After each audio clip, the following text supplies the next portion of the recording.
एक लड़की ने दौलत के लिए एक ही घर के तीनों भाइयों से शादी कर ली। मैंने अपने बड़े बेटे की शादी अपने पति के दोस्त की बेटी से करवाई तो शादी की रात ही डिवोर्स तक की नौबत आ गई थी। मैंने गुस्से में आकर अपने बड़े बेटे को घर से निकाल दिया और दूसरे बेटे की उसकी शादी करवा दी। लेकिन दूसरे बेटे ने भी शादी की रात ही उससे डिवोर्स दे दिया। मैंने इस राज को मालूम करने के लिए तीसरे बेटे की ज़बरदस्ती शादी करवाई और दूल्हे की जगह मैं खुद कमरे में चली गई। मेरे पैरों तले से ज़मीन निकल गई जब तीसरे बेटे के कमरे में आते ही। मेरा नाम यशिका है। मैं उत्तराखंड में रहती हूँ और अपने पापा की इकलौती बेटी हूँ। मेरी शादी एक बहुत अच्छे खानदान में हुई थी। ससुराल वाले बहुत अच्छे थे। मेरी आदत है कि रोज़ सुबह वॉक पर निकल जाती थी। मेरी सास भी मेरे साथ ही होती थी, मगर 10 मिनट बाद वह अपना रास्ता बदल कर कहीं चली जाती थी और 1 घंटे बाद खुद ही वापस आ जाती थी। अक्सर खोई खोई रहती थी, घर में कभी चुप चुप रहती थी। मुझे लगता था कि मेरी सास अंदर से बहुत दुखी है। मैं बहुत कोशिश करती कि वह मुझे अपने दिल का दर्द और हाल बताए, मगर वह ऐसा नहीं करती थी। मैं एक अस्पताल में डॉक्टर थी। एक दिन दोपहर को अस्पताल से घर आते हुए मैंने अपनी सास को जेल के बाहर देखा। उस सड़क की दूसरी तरफ थी, इसलिए जब तक मैं वहां पहुंची वह जेल के अंदर चली गई। 1 घंटे बाद गेट पर खड़े आदमी से पूछा तो वह निकल आई तो मुझे सामने देख घबरा गई। मैंने प्यार से कहा, माँ जी, आप यहाँ क्यों आती हैं? किससे मिलने आती हैं? आज मुझे सब जानना है। मेरी सास कहने लगी, तुम घर चलो, मैं तुम्हें सब बताती हूँ। हम घर आकर कमरे में बैठ गए और मेरी सास अपनी कहानी सुनाने लगी। कहने लगी, मेरी शादी बहुत अमीर घराने में हुई। मेरे पति मुझसे बहुत प्यार करते थे। अपने खानदान में सबसे बड़ी बहू होने के नाते सब मेरी बहुत इज्जत करते थे और मेरी हर हुक्म को मानते थे। दूसरी वजह यह भी थी, खानदान भर में सिर्फ मैं ही थी जिसके सिर्फ 3 बेटे ही थे। मेरे 5 बेटे थे और बेटी कोई नहीं थी। मुझे बेटी की बहुत ख्वाहिश थी, मगर भगवान ने शायद मेरी किस्मत में बेटी नहीं लिखी थी। मैं तो यही सोचती थी कि मेरी पहली औलाद ही बेटी हो, मगर हसरत रही 5वां बेटा। अभी 2 साल का ही हुआ था कि मेरे पति का एक हादसे में इंतकाल हो गया। मेरे बेटों में 2 साल का ही फर्क था और वह सब एक साथ जवान हो रहे थे। खानदान वालों की नज़रें मेरे बेटों पर जमी हुई थी, क्योंकि वह बहुत खूबसूरत और हैंडसम और नौजवान थे। मैंने उनकी परवरिश बहुत अच्छे ही तरीके से की थी। मुझे अपनी परवरिश पर नाज था।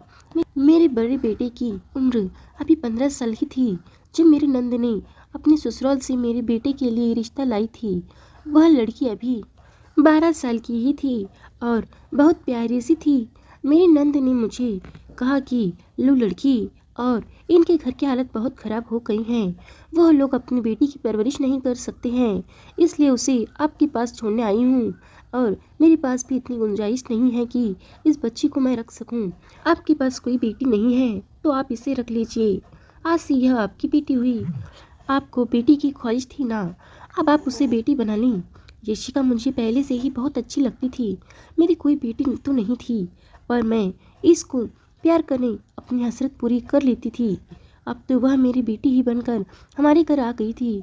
वह मुझे आंटी माँ बुलाती थी और मेरे आगे पीछे घूमती थी। मेरे सारे काम अपने हाथों से भाग भाग कर करती थी। मुझे यशिका से बहुत मोहब्बत हो गई थी। जब अचानक 2 महीने बाद उसका बाप उसे लेने आ गया तो कहने लगा, मेरी बेटी मुझे वापस कर दो। अगर आपको इसको अपने पास रखना है तो इसके नाम कुछ प्रॉपर्टीज कर दो ताकि उसका भविष्य सुरक्षित रहे। मैं यशिका से जुदाई बर्दाश्त नहीं कर सकती थी, इसलिए अपना एक फ्लैट उसके नाम कर दिया ताकि उसके बाप को तसल्ली हो जाए। फ्लैट नाम बदलने के बाद उसका बाप चुपचाप होकर चला गया। यशिका के माँ बाप भी अक्सर उससे मिलने आया करते थे और कभी कभार वह भी उनसे मिलने चली जाती थी। मैं यशिका के माता पिता की आर्थिक तंगी की वजह से मैं उनके घर थोड़े बहुत पैसे भिजवा दिया करती थी।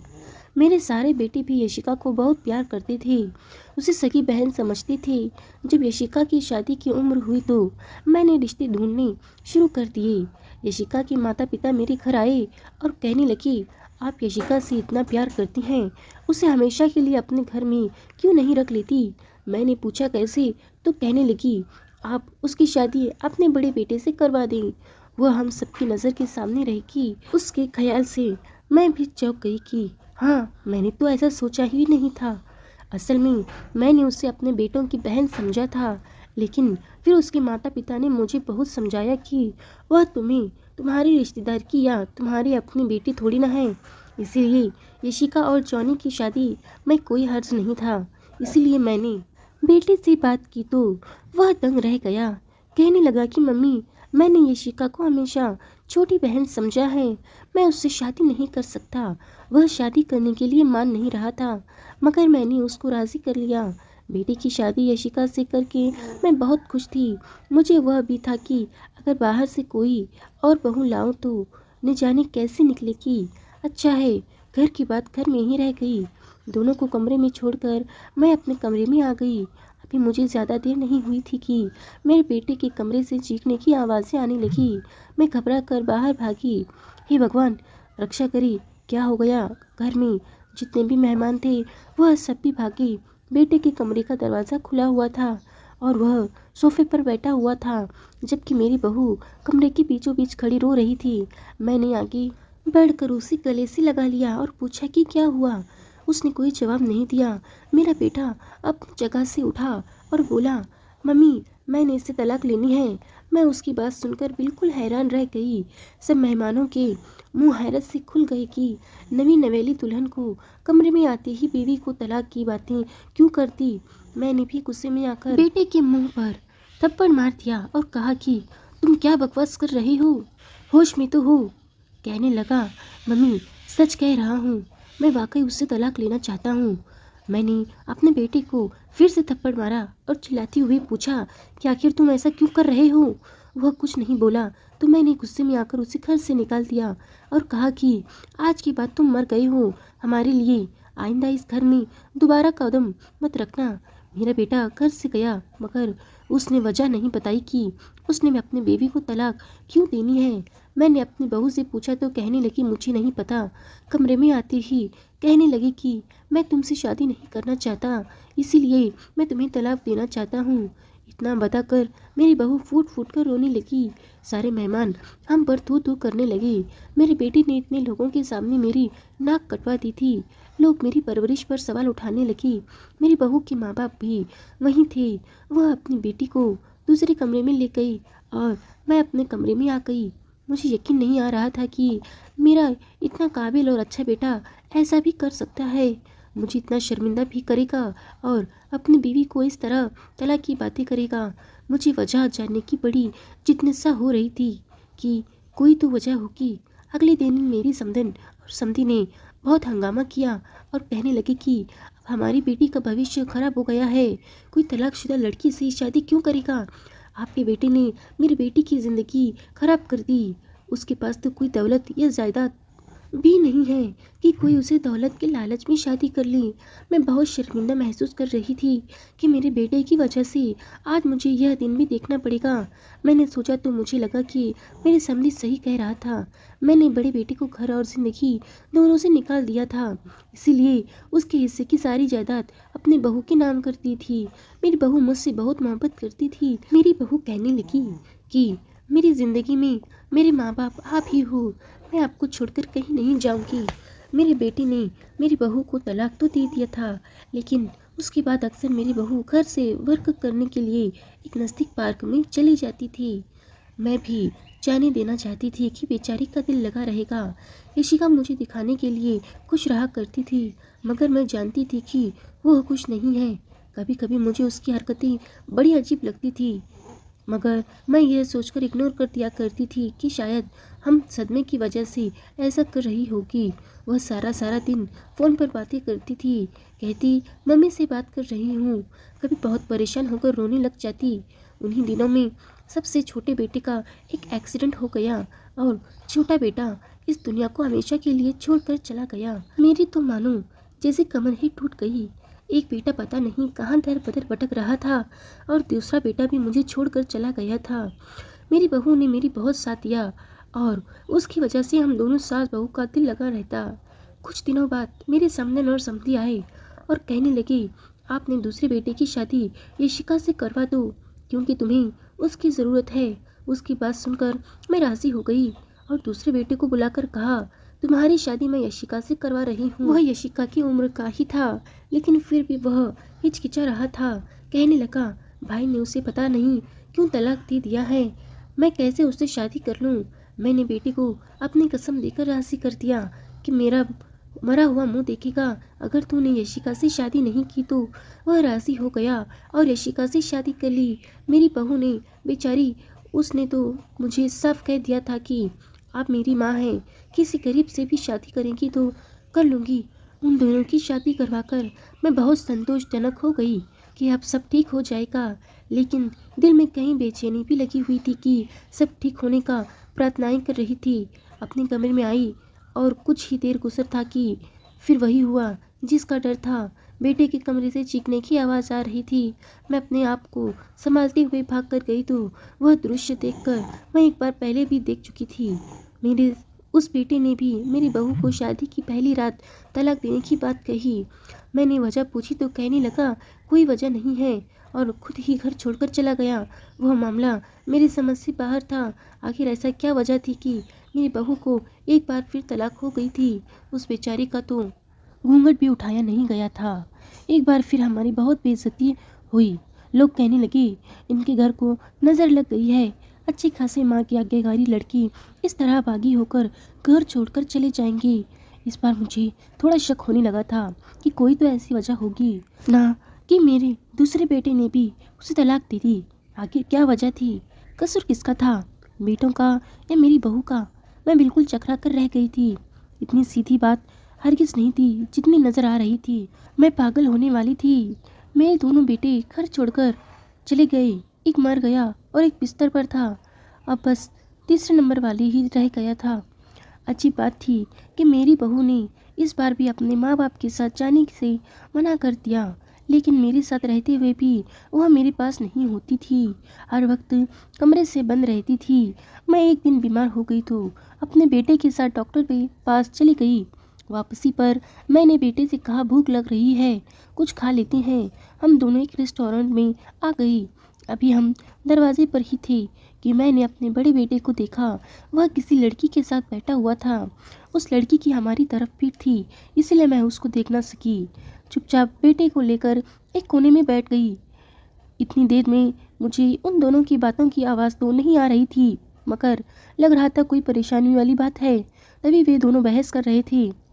थोड़ी देर बाद मेरा बेटा जिस लड़की के साथ वहाँ बैठा था वो बाहर निकली। उसे देखकर मैं शक में पड़ गई थी, क्योंकि वह लग तो मेरी बहू जैसी रही थी, मगर चूंकि उस लड़की की अपना मुंह ढका हुआ था इसलिए मैं पहचान नहीं पाई। फिर मैंने सोचा मेरी बहू यहाँ कैसे आ सकती है भला? उसकी तो तलाक हुई है, वो क्यों आएगी यहाँ? मैंने उसी वक्त घर पर कॉल की। नौकरानी को कहा कि देखो ज़रा यशिका दीदी घर पर है। नौकरानी ने कुछ देर बाद बताया कि नहीं जी, वह तो घर पर नहीं है। मेरा शक फिर से अपनी बहू की तरफ बढ़ गया था और घर आकर मैंने अपनी बहू पर नज़र रखनी शुरू कर दी। उसकी कोई ख़ास ऐसी बात मुझे नज़र नहीं आई, सिवाय उसके वह कभी कभी अकेली बाहर चली जाती थी। एक दिन मैं भी उसके पीछे पीछे चल पड़ी। मुझे उस वक्त झटका लगा, तब वो पार्क में मेरे दूसरे बेटे से मिलने गई। वह काफ़ी छुप कर उससे बातें कर रही थी। वो वाकई में मेरे बेटों से मिल रही थी, मगर किस लिए और क्यों? उन्होंने तो उसे तलाक दे दी थी ना। मैंने यशिका से कई बार पूछने की कोशिश की थी कि मेरे बेटे ने तुम्हें तलाक क्यों दी थी, मगर वह कुछ नहीं बताती थी। आखिर मैंने यह रात जाने की फैसला ही कर लिया और एक दिन यशिका से कहा कि मैं तुम्हारी तीसरी शादी अपने तीसरे बेटे से करवाना चाहती हूँ, क्या तुम राज़ी हो?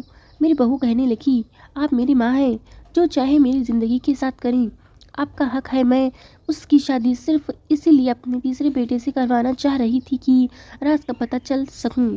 आखिर ऐसा क्या होता है, या फिर वह मेरे बेटों से क्या कहती है उसे उसी वक्त तलाक दे देते हैं। मैंने शादी तय कर दी। मेरी बहू बहुत खुश लग रही थी। मेरा बेटा उससे 2 साल छोटा था, मगर उसने फिर भी मेरे फैसले पर सर झुका दिया। शादी वाली रात मैंने मेरे बेटे को कहा, मेरी तबीयत ठीक नहीं है, जाओ मुझे दवा ला दो। वह कपड़े बदल कर चला गया। उसने जाने के बाद मैंने उसकी शेरवानी पहनी और उसकी जगह खुद कमरे में चली गई और चेहरे पर चेहरा डाल दिया। मैं कमरे का दरवाज़ा खोलकर अंदर चली गई तो देखा तो मेरी बहू बेड पर बैठी हुई थी। अपनी दूल्हे को देखते हुए वो बेड से उठ खड़ी हुई और खुद ही कहने लगी, मैं जानती हूँ तुम अब मेरे पति हो, मगर मैं इतना कहना चाहती हूँ कि मैंने तुम्हें हमेशा अपना छोटा भाई समझा है, उस रूप में कबूल नहीं कर सकती।